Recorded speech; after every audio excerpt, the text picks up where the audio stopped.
dia, pessoal! Meu nome é Nathalie e bem-vindos a mais um vídeo de Caso Criminal. No vídeo de hoje, a gente vai falar sobre o Ernest Ibarra e a Samantha Walford. Como sempre, antes de começar, eu tenho que dizer quais são os gatilhos do vídeo de hoje: gravidez na adolescência, violência doméstica, sequestro e execução por arma de fogo, ok? Vai ficar intenso, então vamos com calma. Samantha Walford. Ela nasceu no dia 28 de agosto de 1989 no Texas, nos Estados Unidos, a mais velha de 3 irmãos, e a sua mãe se chamava Rosie. Não se sabe muito sobre o pai dela, nem sobre a sua infância, mas os amigos a descreviam como uma garota muito extrovertida, do tipo que adora falar, adora expressar as suas opiniões, e desde muito nova ela tinha o sonho de ser mãe. Esse era o objetivo dela, era o que ela mais queria na vida, ela queria ter uma família bem grande. Bom, aos 18 anos, esse sonho se tornou realidade quando a Samantha descobriu que estava grávida de gêmeos. O pai dos gêmeos era o seu namorado desde o ensino médio, e ele não queria ter filhos assim tão jovem, mas também não a abandonou, ele estava lá por ela e queria assumir esses filhos. Mesmo assim, depois do nascimento dos filhos, ela percebeu que ele não estava feliz e a Samantha também não sentia mais o mesmo carinho por ele, então os dois terminaram.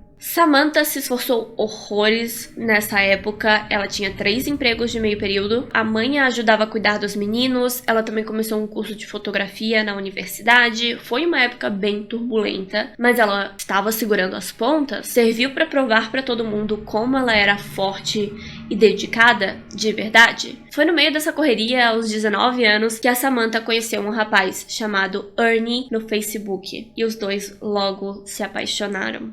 Ernest Ibarra nasceu no dia 25 de dezembro de 1985, também no Texas. Ele era um rapaz gentil, talvez até um pouco ingênuo. Ele era do tipo que gostava de ler, ficar em casa, não saía muito. Ele também era muito bom com computadores e tecnologia, e ele estudava computação na universidade. Ernie e Samantha começaram a sair juntos. Uma das coisas que eles mais gostavam de fazer era ir a um estúdio de tatuagem, escolher uma tatuagem e fazer na hora, ou então fazer um piercing de uma hora pra outra. Simplesmente, vamos fazer um piercing? Vamos. E eles iam juntos. E eu acredito que foi nessa época, lá pra 2010, que ela começou a postar vídeos no YouTube. A Samantha, ela queria ser youtuber. Ela fazia vídeos bem simples no início, conversando com a câmera, contando histórias, mas ela parecia gostar muito de conversar, de simplesmente dar a sua opinião num vídeo, e parecia estar planejando crescer mais nesse ramo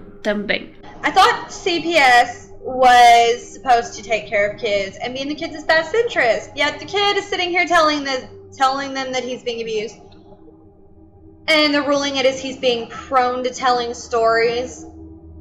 What are your opinions on all these stories? O canal dela, inclusive, continua no ar, tem 88 vídeos, vocês podem ir se quiserem, eu vou colocar o link na descrição. O canal está lá, mas é todo em inglês, tá? Não tem legenda nem nada. Bom, ela passava muito tempo filmando coisas aleatórias ou pensando no que filmar, e o Ernie já não gostava disso na época. Ele não gostava de aparecer nesses vídeos, ele não queria participar desses vídeos. Mesmo assim, os dois continuavam juntos e ele não deixava de apoiá-la de longe, né? Ele só pedia pra não aparecer nos vídeos. E era só isso. Ernie, depois que se formou na universidade, conseguiu um emprego em uma fábrica de produtos esportivos, e a sua família ficou muito orgulhosa dele, porque aparentemente era um emprego muito bom, o salário dele era muito bom, todo mundo estava muito orgulhoso. Porém, pouco tempo depois, em 2011, ele passou alguns meses na prisão, após discutir com um policial, e de acordo com o tal policial, o Ernie o agrediu, então ele foi preso. Mas tudo bem, esse tempo passou e quando voltou pra casa ele foi recebido pela Samantha e ele parecia ter uma nova mentalidade. Parecia que esses meses na cadeia tinham feito ele amadurecer bastante, de algum jeito. Ele decidiu que estava na hora de morar junto com a Samantha, ter uma família, adotar os filhos dela, trabalhar, andar na linha, e foi isso que eles fizeram. O casal se reergueu rapidinho, os dois estavam indo muito bem, e no final de 2011 eles anunciaram que mais 2 bebês estavam a caminho. Sim, ela teve gêmeos e agora ela teve mais um par de gêmeos. A loteria genética estava a todo vapor. Com mais 2 bebês, as contas, obviamente, apertaram. Eles não esperavam ter mais 2, só planejavam 1, então eles combinaram que a Samantha seria dona de casa, cuidaria das crianças 24 horas, e o Ernie ganharia dinheiro. Ele ainda trabalhava naquela fábrica, ele conseguiu manter o emprego na fábrica mesmo depois de ser preso, e ele conseguiu também um emprego em uma pizzaria meio período, pelo que eu entendi era uma coisa assim de certas noites, ele trabalhava nessa pizzaria, e assim ele ganhava dinheiro para a família inteira. Eles não precisariam pagar por uma creche nem por uma babá, porque a Samantha cuidaria das crianças 24 horas, né? Daria tudo certo. Nesse meio tempo, a Samantha estava tentando fazer os seus vídeos, né, tentando ganhar dinheiro com o YouTube. Esse era o objetivo dela. So, for starters, I have my eyeliner tattooed on. My birds, vampire bites thingy here. My lower back, I have Tinkerbell. Peter Pan holding Wendy. It's a Grim Reaper and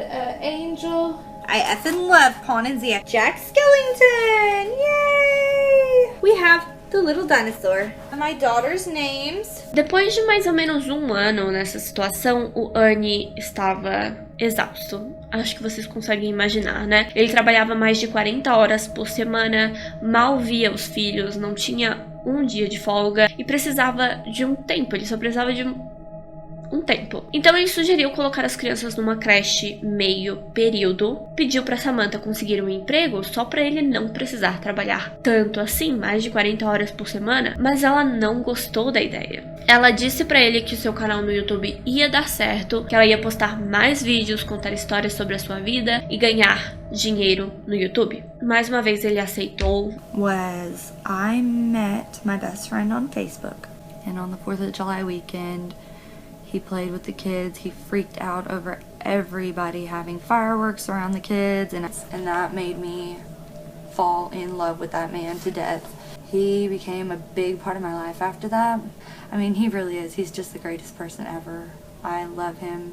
Ele continuou trabalhando mais de 40 horas por semana, sustentando 6 pessoas, confiando que ela conseguiria ganhar esse dinheiro. Mas ela não conseguia ganhar esse dinheiro. Ela não editava seus vídeos, e quando editava de maneira bem amadora, por assim dizer. E é difícil julgar esse tipo de coisa, porque eu sou uma dessas pessoas que aprendeu muito nos meus primeiros anos de YouTube. Estou aprendendo agora, tem muita coisa no meu canal que pode melhorar, eu sei disso. Ela precisava de dinheiro imediatamente, e o YouTube não ia dar isso pra ela. Ela não tinha o equipamento adequado, ela não sabia angular a câmera, os ângulos dela não eram bons. Ela só comentava assuntos aleatórios, reagia a assuntos aleatórios. Às vezes ela falava dos seus filhos, às vezes ela simplesmente filmava os seus filhos fazendo alguma coisa boba ou engraçada. E nós estamos em 2012 aqui. 2012, as pessoas já faziam dinheiro com o YouTube, as pessoas já usavam equipamentos de qualidade, já tinham roteiros. A Samantha, ela se esforçava com o que ela tinha, ela não estava preparada. Então, depois de mais um ano disso, como vocês devem imaginar, o Ernie, ele tava de saco cheio, ele não aguentava mais trabalhar para sustentar 6 pessoas. O dinheiro da parte da Samantha não vinha, e ele percebeu também que a Samantha, ela não cuidava da casa, porque ela tinha, esse era o trabalho dela, né? Essa era a função dela na casa. Ela alimentava seus filhos, sim, ela os levava pra passear, eles estavam sempre bem, sempre saudáveis, mas a casa estava sempre um caos, suja, o casal não dava conta de tudo ao mesmo tempo, mesmo quando o Ernie tentava limpar alguma coisa, tentava, né, se esforçar nesse sentido também, não dava, os dois não davam conta de tudo ao mesmo tempo. Ernie reclamava que ela filmava muitas crianças, e isso também incomodava muito ele. Ela mostrava seus filhos na internet, né, ficava expondo as crianças e ele não gostava. Eu acredito que foi uma discussão sobre isso, sobre as crianças, que foi a gota d'água, e ele a abandonou, ele foi embora. No mesmo mês que isso aconteceu, acredito que enquanto a Samantha estava procurando emprego, ela sofreu um pequeno acidente. Uma caixa pesada caiu em cima dela, em uma loja, e nessa queda ela machucou o pescoço e o quadril.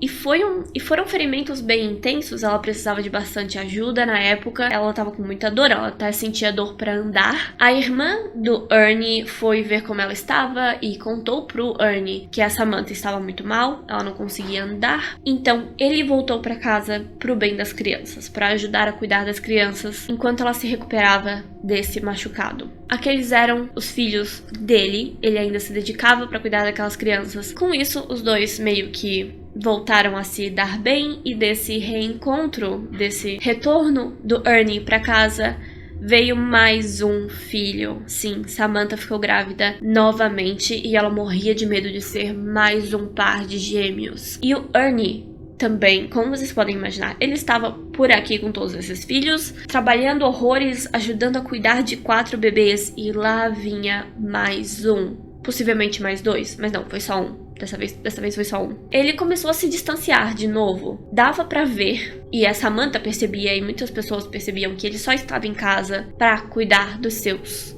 filhos. Aparentemente, de acordo com a família também, ele estava passando muito tempo em jogos online, justamente porque era o único jeito que ele tinha de descansar, sair totalmente da realidade e ficar jogando joguinhos online. Em um desses jogos, ele aparentemente... o personagem dele se casou com a personagem de outra pessoa, de outra mulher que não era Samantha, e isso deixou ela muito enciumada. Essa foi uma discussão bem grande que eles tiveram. Bom, o 5º bebê nasceu em 2013 e alguns meses depois, Samantha e Ernie se casaram. Todo esse vai e vem, todas essas discussões, todo esse estresse, e agora os dois estão casados. Ok. So I figured I could do like a daily tip on maximizing your time and making things go smoother. This morning my alarm didn't wake me up, which left me with about 15 minutes to get the girls dressed and down to the bus. I always put their clothes out. After the bath time, we have our jeans, shirts, shoes, the whole 9 yards set out right beside the bed on the dresser. So when we get up, quickly got them dressed, and we made a mad dash for the bus stop, carrying a hairbrush in hand and running down, brushing their hair and pulling it into a ponytail. Bom, um dia a irmã do Ernie foi ver os sobrinhos e eles continuavam nesse acordo que a gente já sabe que não dava certo, mas eles continuavam nesse acordo de que o Ernie trabalhava o dia todo e a Samantha cuidava dos filhos. Então um dia a irmã dele foi ver os sobrinhos e a Samantha disse pra ela que o Ernie bateu nela na noite anterior. Ela mostrou um braço cheio de hematomas e a cunhada não sabia bem como reagir. Ela não acreditou, na verdade. Mas bom, a Samantha continuava dizendo pra todo mundo, pra vários parentes, que isso estava acontecendo, que ela estava sofrendo violência doméstica. Ela até chamou a polícia uma vez, mas decidiu não prestar queixas contra o marido.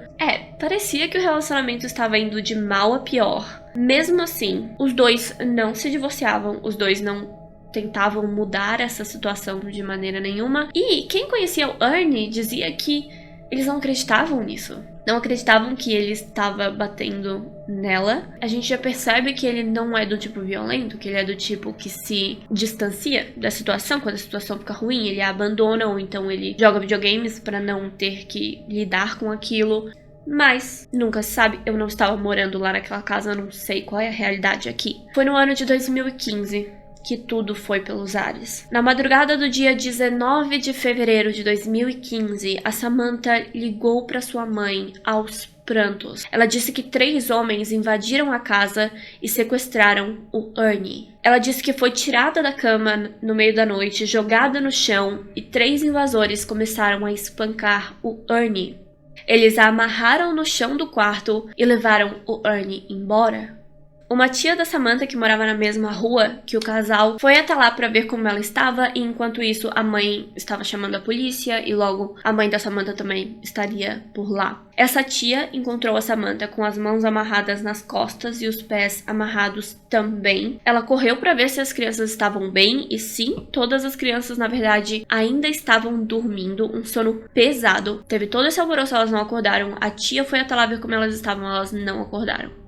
E logo aí a tia já começou a questionar essa situação, né? Porque todo esse alvoroço e as crianças, 5 crianças dormindo no mesmo quarto, como é que elas não acordaram? Outra coisa que ela percebeu é que as crianças, elas tinham quartos separados, elas não dormiam todas no mesmo quarto. Por que naquele dia todas estavam dormindo no mesmo quarto? Quando a tia perguntou pra Samantha como foi que ela telefonou pra mãe se ela estava com as mãos amarradas nas costas, ela disse que usou o nariz e a boca pra alcançar o telefone e digitar com a ponta do nariz. Essa foi a resposta dela. A polícia chegou alguns minutos depois e é claro que toda aquela situação precisava ser explicada, né? Além disso, a casa não parecia ter sido assaltada, nada estava fora do lugar. Esses caras só foram até lá pra atacar o Ernie, amarrar a Samantha e sequestrá-lo, ir embora com ele. Pra quê? Por quê? O carro da Samantha também sumiu, então eles perguntaram se o carro tinha sido roubado, porque fazia mais sentido, né? Ainda mais pra um sequestro. Faria sentido, tipo, eles não roubaram nada na casa, mas roubaram o carro da família. Mas ela disse que não, ela só disse que o seu carro estava em outro lugar naquela noite. Tudo muito suspeito, ela foi levada pra delegacia. No caminho até a delegacia, ela chorou, ela disse que seu marido era incrível, perfeito, que ela estava morrendo de preocupação. E os policiais já acharam isso estranho também. Por quê? Porque ela mesma já tinha chamado a polícia algumas vezes, né? Com aquelas acusações de violência doméstica. Por que agora o marido dela era incrível, era perfeito, era maravilhoso? Eles também estavam suspeitando disso. Bom, ela foi interrogada, ela descreveu que eram 3 homens brancos mascarados e que quando eles espancaram o Ernie, eles ficavam perguntando coisas como onde está o dinheiro, cadê o nosso dinheiro, esse tipo de coisa. And slowly got on the floor face down and pressed the blade that he had against my throat. And when he stopped tying my hands, and they kept hitting him. Ela disse que um deles levou o celular do Ernie e os 3 juntos a amarraram e foram embora com ele. Bom, como ela disse que eles levaram o celular do Ernie, a primeira coisa que os policiais fizeram foi rastrear esse celular. E sim, logo eles encontraram a possível localização do celular. Eles a mantiveram na sala de interrogatório porque, é claro, suspeitavam dela, não iam deixar ela sair da delegacia. Ela tinha ainda o celular dela ali, se ela quisesse falar com a mãe, se ela quisesse pedir por comida, qualquer coisa assim, eles permitiam que ela fizesse isso, mas ela passou aquela madrugada na sala de interrogatório. Por volta das 9 da manhã, Samantha chamou os detetives e disse que achava que sabia quem eram os sequestradores, mas ela pediu por um advogado e por um acordo com a polícia. Pois é, ela não é boba nem nada. Ela disse que não queria ser vista como cúmplice só porque achava que conhecia os sequestradores. Bom, não teve acordo, não teve advogado. Eu acho que ela achou que só porque eles disseram tudo bem, ela já estava feito o acordo, porque ela começou a falar ali mesmo. Bom, a Samantha relatou que tinha uma amiga chamada Charla, com quem ela se encontrou na semana anterior. Ela tinha contado para a amiga sobre o abuso que sofria e o namorado da Charla, Jonathan, ficou muito bravo e disse que alguma coisa precisava ser feita. Então, era isso que a Samantha queria dizer, que o tal do Jonathan poderia ter decidido fazer justiça com as próprias mãos, porque ouviu falar sobre a violência doméstica que ela sofria. Jonathan Sanford, ele estava em casa naquela manhã e foi preso, levado à delegacia, e quando questionado, ele confessou. Ele disse sim, ele e seus 2 amigos que sequestraram o Ernie. Seus 2 parceiros eram José Ponce e Octavius Rhymes. E ele confirmou toda a história. Ele disse que conheceu a Samantha na semana anterior e que foi até a casa dela no meio da noite, a amarrou, espancou o Ernest e o levou de lá. Porém, ele, é claro, vocês já deviam imaginar, ele disse que foi tudo ideia dela, que ela queria que o Ernest fosse preso por posse de drogas, então os rapazes estavam planejando colocar drogas nele e fazer parecer que ele estava participando de uma gangue de traficantes ou alguma coisa assim, e assim ele seria preso. Mas aí, durante uma reunião para conversar sobre isso, porque sim, eles se encontraram para conversar sobre o assunto, para ver maneiras de se livrar do Ernest. Nesse sentido, um dos rapazes sugeriu matá-lo. Um deles mencionou as crianças, que ele poderia atacar o Ernest no meio da noite, mas que as crianças acordariam e ele não queria assustar as crianças. E aí a Samantha disse, não, as crianças não são um problema, porque eu posso dar um remedinho para elas dormirem. Foi por isso que as crianças não acordaram, porque ela deu remédio para as crianças dormirem. Bom, os rapazes disseram que ela não precisava dizer nada, não precisava dar nenhum sinal. Era só, naquela noite, deixar a porta aberta. A porta da frente da casa. Se a porta da frente estivesse trancada, eles esconderiam drogas na garagem, fariam uma denúncia de que o Ernest estava vendendo drogas. Mas, se a porta estivesse aberta, eles invadiriam a casa e o matariam.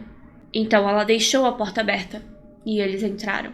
Os outros 2 rapazes, eventualmente, também foram presos e o quebra-cabeça foi se montando sozinho. Octavius foi quem levou o carro da Samantha naquela tarde, antes do sequestro. Ele e o Jonathan foram até o mercado, compraram algumas coisas como sacos de lixo e cordas para prender os 2 e tal. Os 3 usaram drogas naquela noite e por volta da 1 da manhã, eles entraram na casa. A porta estava destrancada. Eles espancaram o Ernest e o levaram até o carro da Samantha. Antes de ser amarrada, a Samantha telefonou para a mãe, descrevendo o ataque e pedindo por socorro. Sim, ela usou o telefone antes de ser amarrada. Ela não usou o nariz para ligar pra mãe e pedir socorro. Pois é, foi só depois que ela desligou o telefone que os rapazes a amarraram, as mãos nas costas e as pernas também. Os 3 confessaram que levaram o Ernie para uma reserva florestal em Camp County, no Texas, onde o mataram com um tiro na cabeça. Jonathan concordou em levar os detetives até o local onde estava o corpo e os 3 homens foram indiciados por homicídio. A Samantha ainda estava na delegacia esperando por notícias. Quando os 3 confessaram, mostraram onde estava o corpo, ela ainda estava lá esperando. Policiais tentaram fazer com que ela confessasse, porque seria melhor para todo mundo se ela simplesmente confessasse que planejou tudo aquilo, sabe? Eles não teriam que ter um julgamento longo e etc. Mas ela não confessou, ela continuou insistindo que não fez nada de errado. Samantha foi presa, acusada de conspiração para cometer assassinato. No dia do seu julgamento, ela se declarou inocente. Jonathan, José e Octavius testemunharam contra ela. Como eu disse, os 3 confessaram tudo. Havia também mensagens no celular da Samantha pro Octavius, mensagens que ela enviou enquanto estava na delegacia esperando para ser interrogada, dizendo para ele se livrar do celular do Ernest. Sim, na delegacia ela estava entrando em contato com o Octavius, dizendo se livra do celular dele. Samantha Walford foi considerada culpada e sentenciada à pena máxima de 149 anos de prisão. Basicamente prisão perpétua. Jonathan Sanford e José Ponce foram sentenciados a 50 anos de prisão cada, uma pena menor porque eles confessaram e também testemunharam contra a Samantha. Octavius Rimes foi o único dos 3 que decidiu se declarar inocente, mesmo depois de testemunhar contra ela e confessar todo o crime. Ele se declarou inocente e ele foi considerado culpado, sentenciado a 93 anos de prisão. Foi isso, pessoal. Muitas pessoas questionam e durante o julgamento também foi muito difícil decidir assim qual era a motivação da Samantha. Ela tinha 5 filhos e agora todos os filhos estão vivendo na casa da avó, a mãe dela. Essas 5 crianças perderam o pai, perderam a mãe também, porque nunca mais vão ver a mãe fora da prisão. Muitas pessoas questionam qual foi o motivo para ela ter feito isso. A maior teoria tem sido de que ela queria usar essa história para atenção, queria ficar famosa com a ideia de que o seu marido foi sequestrado e tal. Não sabemos, não sabemos. E os 3 homens, né? Os 3 homens realmente a gente não tem motivo nenhum pra dar pra eles. Eles não iam ganhar nada com essa morte. Tipo, o Ernie não tinha seguro de vida, antes que alguém faça essa sugestão. E os homens não iam ganhar dinheiro nenhum com isso também. Será que eles só queriam se vingar de um homem que abusava da esposa ou alguma coisa assim? Não faz muito sentido. É isso, me digam quais são as suas teorias nos comentários, porque eu não faço ideia. Como sempre, muito obrigada por assistir ao vídeo até o fim, muito obrigada por deixar o seu like, deixar o seu comentário e por se inscrever no canal. Eu queria lembrar que eu tenho um canal de vlogs, que é o meu segundo canal, que ele vai aparecer aqui do lado daqui a pouco, é o ícone preto e branco, só lembrando que ele existe. E eu também queria lembrar que se você gostaria de ajudar com a monetização desse canal, você pode mandar um Pix pro Pix que está passando aqui embaixo de mim, ou você pode usar a gorjeta, que é o valeu, que é o coraçãozinho, ou você pode se tornar membro. Muito obrigada, Jonas Luiz, o menino Will e Sal Gunn, por serem membros do canal. Muito obrigada, pessoal. Muito obrigada por assistir o vídeo até o fim mais uma vez e eu vejo vocês no próximo. Tchau!